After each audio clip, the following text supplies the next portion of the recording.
Legend speaks of a place where history and horror intertwine, where the souls of the damned wander in eternal unrest. This is the Tower of London, an edifice that looms over the River Thames with a chilling presence. Built nearly a millennium ago, its stone walls hold a myriad of secrets and stories that whisper through the ages. This is not just a castle, but a symbol of power and torment. In its time, the tower has served as a palace, a treasury, a menagerie, but perhaps most infamously, a prison. It's within these cold, damp cells that the tower's most sinister tales originate. The tower's dark past is riddled with names that have echoed through history. Anne Boleyn, the second wife of King Henry VIII, met her tragic end here, her life taken by the swing of a sword. It's said that her headless apparition still roams the tower's grounds, a chilling reminder of her cruel fate. The young princes, Edward and Richard, were another pair of the tower's unfortunate residents. Allegedly murdered within these walls, their spirits are said to wander the halls, forever trapped within their childhood nightmare. Then there's the tale of Guy Fawkes, the infamous traitor who planned to blow up the House of Lords. He was tortured mercilessly within the tower until he confessed his plot. Some say you can still hear his screams of agony on particularly dark nights. These are but a few of the countless souls who met their untimely ends within the tower. Their stories are etched into the very stone, their restless spirits a part of the tower's eternal fabric. For centuries, the tower has borne witness to unspeakable acts of cruelty and injustice. It is said that the souls of those who met their end within these walls still haunt its corridors, seeking vengeance upon the living. In the Tower of London, the past isn't past. It's a chilling presence that lives on, forever waiting in the shadows. In this very room, countless souls have suffered unimaginable torment at the hands of their captors. The Tower of London, a place of history and horror, is home to many haunted locations. Among these, the torture chambers and execution sites are the most chilling. These are the places where the echoes of the past are the loudest, where the veil between the living and the dead is the thinnest. Imagine wandering down a narrow, dimly lit corridor, the cold stone beneath your feet and the weight of centuries pressing down on you from above. Suddenly, you come across a room where the air is thick with fear and pain, where the walls themselves seem to cry out in agony. This is the Wakefield Tower, once the tower's infamous torture chamber. The instruments of torment may be gone, but the echoes of the victims' despair linger on, a chilling reminder of the brutality that once reigned here. Now picture a bleak open space where the chill wind blows unimpeded, carrying with it the faint scent of blood and decay. This is Tower Green, the site of many a beheading. Here, the last words of the condemned still hang in the air, their pleas for mercy forever unanswered. It is said that the ghost of Anne Boleyn, beheaded on the orders of her husband, King Henry VIII, walks here, her spectral figure forever doomed to reenact her final tragic moments. In these haunted chambers and execution sites, visitors have reported chilling encounters, from sudden drops in temperature to ghostly apparitions. Some even claim to have heard the clanking of chains, the desperate cries for help, and the final resigned sighs of those meeting their end. These tales of spectral sightings only add to the tower's eerie allure, drawing the curious and the brave from all over the world. The cries of the condemned still echo through the halls, trapped for eternity in a never-ending nightmare. The Tower of London, a place where the past refuses to die, continues to be a chilling testament to the darker side of human history. "Did you hear that? I swear I heard someone calling my name," whispers one tourist, a chill creeping up her spine. Her voice trembles, echoing the fear that has gripped her heart. A hush descends upon the group. The only sounds are their quickening breaths and the distant whistling of the wind outside. Then a faint whisper caresses their ears, a voice from another time, a spectral remnant of the past.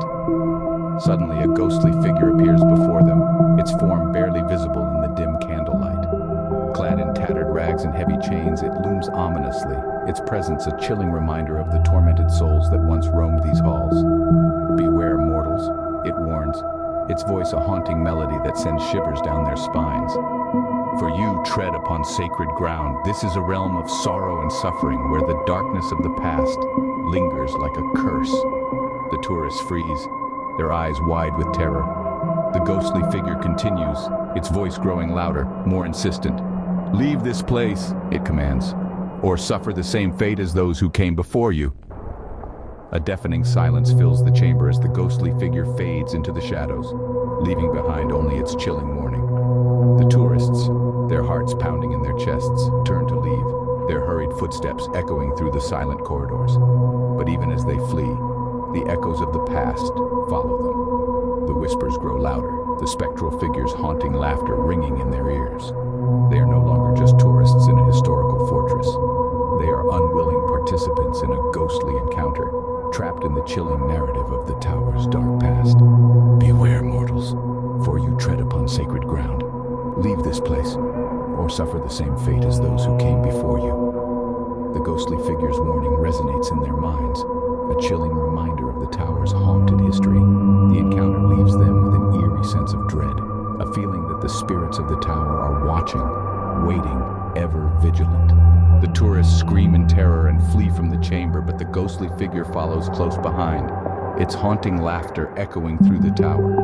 A chill runs through the air, as if the very stones of the fortress are trembling in fear. The echoes of their screams bounce off the ancient walls, joining the chorus of spectral whispers that permeate every corner of the tower. In the chaos, the tourists scatter, their footsteps pounding against the stone floors in a desperate rhythm. Their breaths are ragged, their hearts pounding in their chests like war drums. The laughter of the ghostly figure grows louder, a macabre serenade to their terror. Every shadow seems to come alive, every creak and groan of the ancient building intensifying their fear. The tower, once a symbol of power and authority, has become a labyrinth of dread. Each corridor twists and turns into another. Each chamber is darker than the last, and each door seems to lead only to more despair. The spectral figure continues to pursue them, its chains rattling ominously in the silence. Its laughter is now a deafening roar, a chilling reminder of the cruel fate that awaits those who dare to cross into the realm of the dead. The tourists, once eager to explore the past, now only wish to escape it. As they finally find their way out of the tower, they realize that they are forever marked by their encounter. Their laughter is quieter, their steps more cautious. The Tower of London, with its ancient stones and chilling legends, has etched a permanent scar into their souls.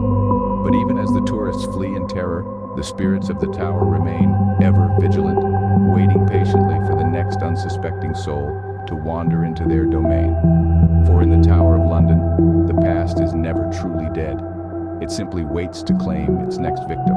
For in the Tower of London, the past is never truly dead. It simply waits to claim its next victim. The tower has been the site of countless tales of terror throughout the centuries. Its timeless stones have seen more than their fair share of death and despair, and those who've met their end within its walls continue to haunt its corridors long after their demise. The spirits of the tower do not rest.